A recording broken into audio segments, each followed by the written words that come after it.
to another episode of the Sir Purrcast. I am your host, Finn, and it's so nice to be back, I guess. We are going to have more of a normal episode, I would say, this week. So without further ado, let's just get right into it. We're going to be continuing the series, or not really series, just position group overviews for the 2025 season, just to know what to expect. And today we are doing running back. So we've done quarterback, we've done receiver, we've done tight end. I think I just might do offensive line as a whole. Or maybe tackles, and then guards and center. Because I feel like that just makes the most sense. I don't know. If you don't, let me hear it in the comments. No, I'm just kidding. You don't have to comment. Yeah, running back. So, for those of you who don't know, Carolina Panthers have 4 running backs on the depth chart. Chuba Hubbard, Jonathan Brooks, A.J. Dillon, and Trevor Etienne. Not in that order. Sorry, Trevor Etienne is ahead of A.J. Dillon in the depth chart. But yeah. So those are the 4 we're going to be discussing, and right off the rip, I just want to discuss Chuba Hubbard, because he obviously is, the starter, so I feel like that makes the most sense. And Hubbard has been the guy for the Panthers for quite a long time. Obviously a little bit less last season, dealing with an injury, but and just some other. And then obviously Rico Dowdle having some very productive games. But I always believed in Hubbard. I still thought that Hubbard was that guy. He's been super productive. He got a contract extension last year. And he's just a Panther, Chuba Hubbard is by far one of the players that just represents, I think, what being a Panthers player means. He kind of just embodies those traits that I think a lot of Panthers players have, which is why he's one of my favorite players. And I'm excited for what he has in store for this season for sure. And I'm just gonna, one of the things that, Chuba Hubbard does so well is just not going down on first contact, always getting that second little burst, the second push, and, he's just really good, really great vision, and a really good leader in the locker room. I mean, I bet you if you ask any Panthers players, they're going to say that Chuba Hubbard is an amazing leader, and someone they rally behind, I guess, like that. And he's just, I feel like he's such a powerful voice. I feel like, a lot of people follow after him. Coach Canales always praised, his just work ethic. In OTAs, he's always, if he gets a hole and, he's untouched, he just keeps going, and that encourages, defenders to keep going, chase after him. And that's just what kind of player, that's the kind of mentality you want in one of your star players. I mean, obviously, the example I can think of is George Pickens, who just, doesn't take it that seriously, doesn't really care that much, I guess. I mean, obviously, I'm sure he does. But, I mean, you can see how much Chuba wants it. And honestly, the performance he had in the wild card game, I was so happy that he did well in that game. I was so happy for him, because I feel like he's one of those Panthers, along with Tommy Tremble, J.C. Horn, Taylor Moton, where's the other guys I can think of like that?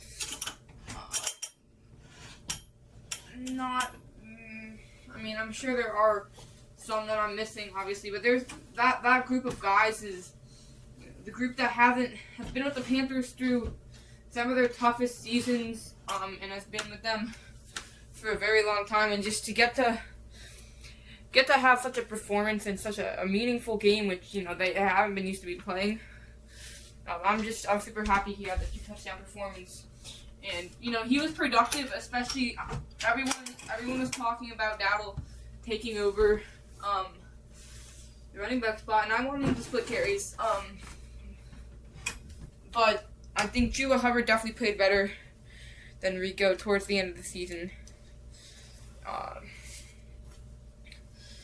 And then, he's a lot of speed compared to Dowdle.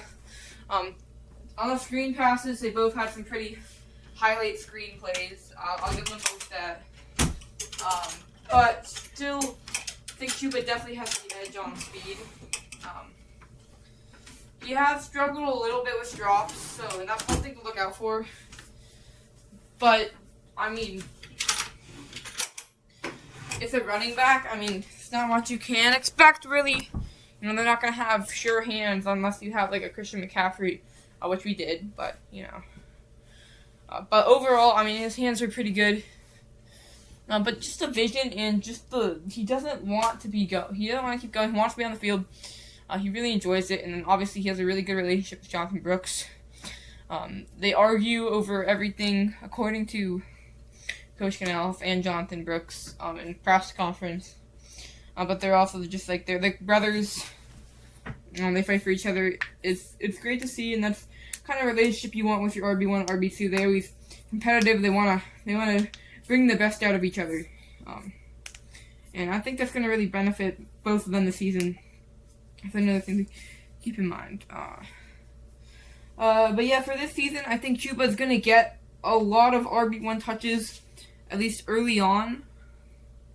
I think they're gonna mix in, and I think he's gonna, he's obviously the RB1 going into it.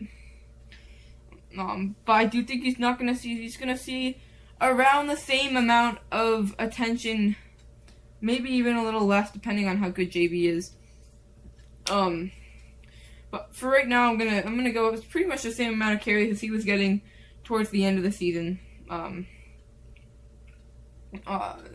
Which is I would say the bulk, if not half. Definitely half. But towards the end of the season, he was a third down back. But right now, I'm thinking, he's definitely at the beginning. He's gonna receive a very large majority of the carries. And then maybe, it'll get mixed in as the season turns on. But having that early bye week and having a really interesting and I would say fun running back situation definitely lets you adjust and see how things are going with that to move forward. So that's another key of the early bye week. You can really adjust for that. And that kind of brings us into our second running back, which is Jonathan Brooks.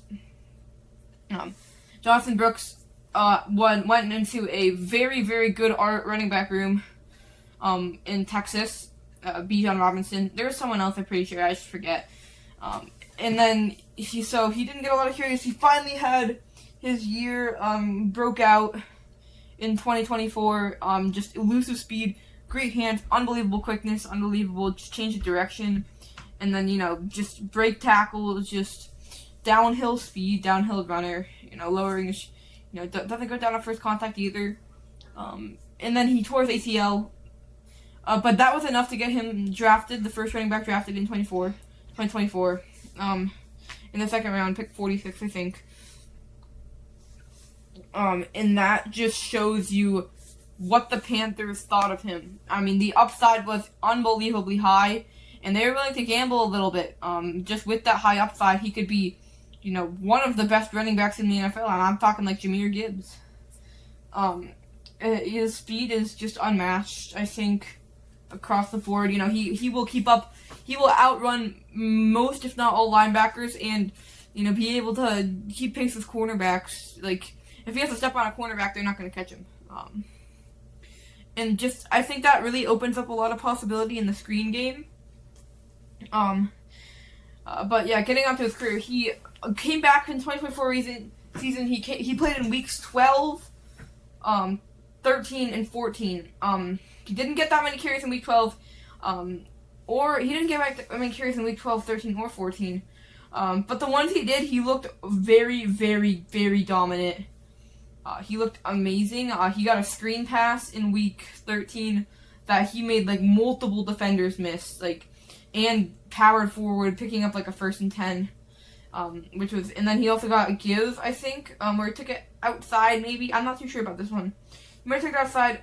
He bulldozed over number 27, I think, someone like that. Which was actually got submitted to Angry Runs and was on Angry Runs. So that was awesome. But he just looked so good. Like, I'm genuinely not even glazing. He genuinely looked super elusive and quick and fast. And then he tore his ACL, obviously, against the Eagles. But didn't play any of 2025. But he's going to be back this season, and he looks ferociously fast in OTAs. He looks really good. Everyone has been praising him.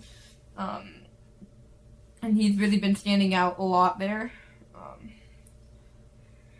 I am super excited for this season. I think, screen pass game, definitely there. I mean, getting him to the outside, but I think, from what we saw, he can compete. He can do it all. I think he could really take over a game. I think he could be a top 10, maybe even top 5 running back in this league. So it just depends on how he does, depending on the carries. But I think he's definitely going to see a decent amount of carries early on. The one thing, his injury, he could re-injure himself. I'm sure he'll be, keep doing that. Like, just keep focusing on injury prevention. But, that is the one thing to keep in mind. So, obviously giving him too many carries could, hurt that. But I think he will see a good amount of carries, especially if he is productive as he was in the very few snaps you saw in week 13 in 2024. But because we haven't seen so much, we don't know if he's like fumble prone, if he struggles with drops, struggles with I don't know, but right now, from what I've seen and from what I've seen at ODs and from what I've heard, he looks better than before and just ready to go out there and play ball. I mean, he seems excited. Again, the relationship with Chuba, really good. I love to see that. And obviously, I think ETN could be getting some carries as well. Like, I think I'll see his workload increase. But this is a contract year for JB. Obviously his 5th year option on the table. So again, that's more of an inclination to do well. But I think even if he doesn't, I don't think there's gonna be that much he does to not get it. I think Panthers are still really invested in his upside because it is extremely high. So I don't see him not getting it unless he performs badly or injures his ACL again. Which you could definitely consider after that point being an issue. But hopefully none of that happens. Hopefully he's just as dominant as he was and just as quick, fast, and hopefully he's just as good as, what his upside is, if not better. And then he should see a lot of my carries and maybe even develop into an RB1. But even so, I would like to see Hubbard. And then obviously, Trevor Etienne is RB3 going into his 2nd year. He is also very quick. I like to see him get the ball more on offense.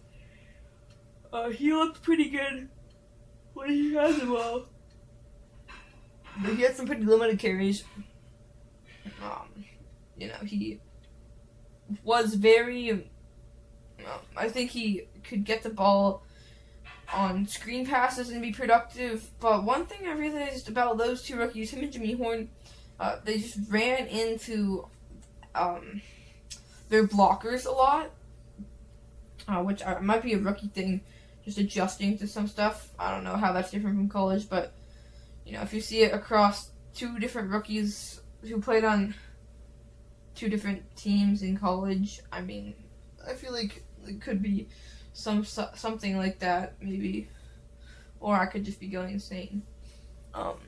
But I think just getting in the ball in space, he played a lot of special teams in his first year, and he was pretty productive.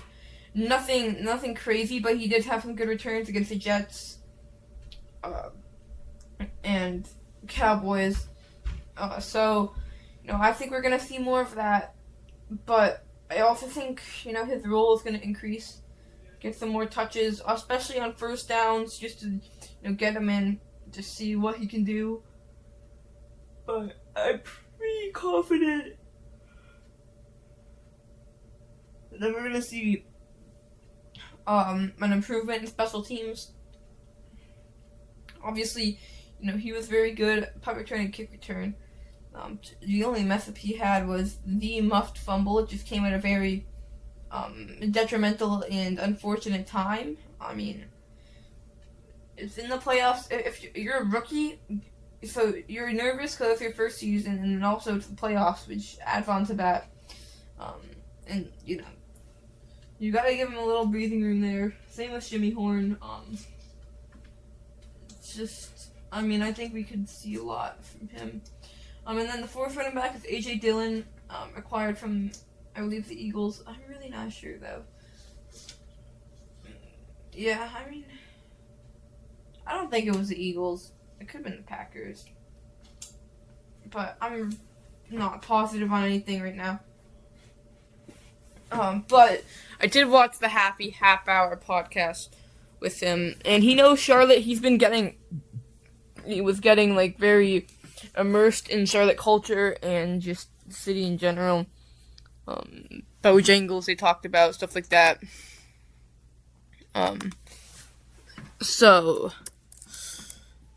that is something to just think about, I guess. But he obviously, he was now the quad father.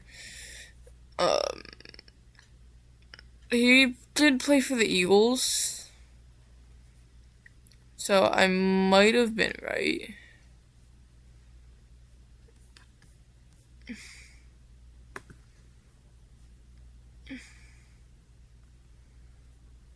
There's not a lot of images on him on the Eagles, but I'm also kind of getting sidetracked. But yeah, he played on the Eagles, so I'm not sure. But he's known as the quad father. So I guess large quads. I'm assuming that's what that entails. But he was primarily used as fourth and short inches back, which I think he's going to be used as in Carolina as well. Obviously, not having a quarterback that is a large frame that can do a sneak, you need someone like that. And I think he brings that element to the team, very productive with that. I remember he scored on one of those goal line array with just fourth and short, but I know he scored a touchdown against the Panthers in week 16 of 2023. So I know that it was something like that, fourth and short maybe, but yeah, I think he could definitely provide that, and I am excited to see just this running back in general. I think it's a very strong room.